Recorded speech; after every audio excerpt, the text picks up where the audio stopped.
You're listening to the Body Contouring Academy's Proven Profits podcast, where you'll learn simple, actionable strategies from real-world, wildly successful body contouring professionals to help you generate more revenue, realize the profits you deserve, and create the life you desire.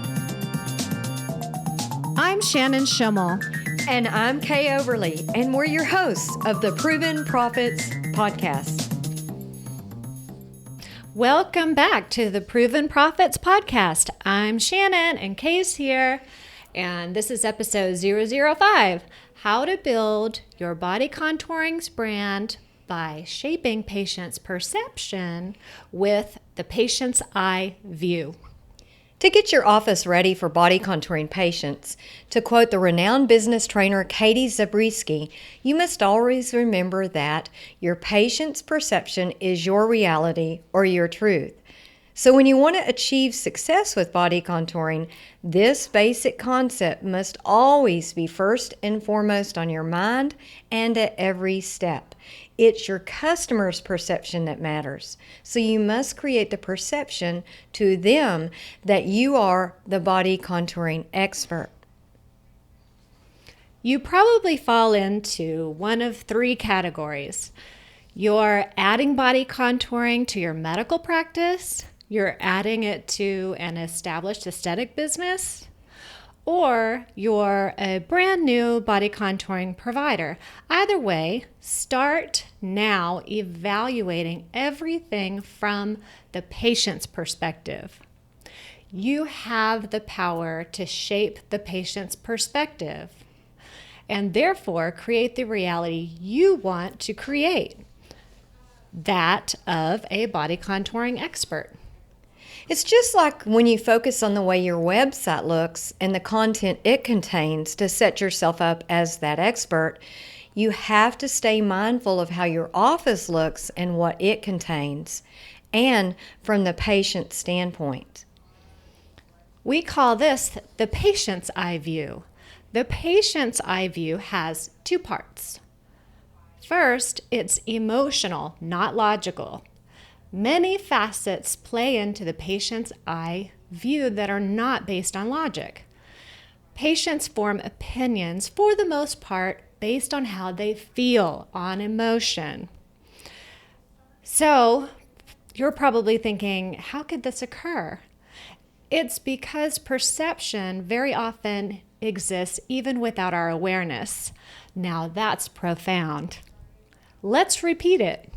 Perception very often exists even without our awareness. Second, understand that you don't see things from the same standpoint as your patients, and that's for a couple of reasons. The first one is you see your office day in and day out, and we've learned from research that we often don't perceive stimuli that remain relatively constant over time, and we call this sensory adaptation. And the second reason is you just don't share the same experience as that of the patient. For example, how many times do you go out and sit in your waiting room? Do you know what time is like for your patients in your waiting room? So let's put the patient's eye view into action. So here's an action step. Go out to your lobby sometime, either before patients arrive or after they leave one day. It might cause too big of a distraction if you sit with them during office hours. Don't tidy up, don't turn down the television, don't change a thing. Just sit down. What do you hear? What do you see? Are the chairs comfortable? What kind of smells do you smell? How would you like sitting there for 20 minutes or more? What feelings does it evoke? Take a look around. Do you see dust bunnies in corners? Are there marks and scratches on the walls? And what about the decor? Does it fit within the boundaries of your body contouring brand? When you're setting the stage for body contouring, the old adage is true. The devil is in the details. The details definitely strike an emotional chord. Think of how you feel when you walk into a place and it appears outdated or cluttered versus a place that is clean and neat, updated, great sounds, and smells good. Take a look from another perspective. Action step number 2, and do this one on another day. Enter your office as patients do. Park in the front. Go through the front door. What was it like to park where patients do? Did your signage reflect your expertise in body contouring? Is the exterior, the door, the windows, the signage all fall in line with your body contouring brand? We recommend you go through action steps 1 and 2 yourself, then ask your staff, every one of them, to do the same. Make a checklist for everyone to use. Take the exercise to all your other rooms, your exam rooms, your restrooms, and also standing at the reception desk as a patient would.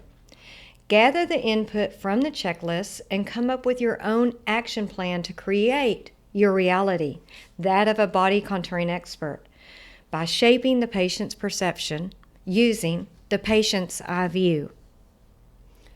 Well, that's it for today, but there's more to come. So stay tuned, subscribe, and don't miss a single episode.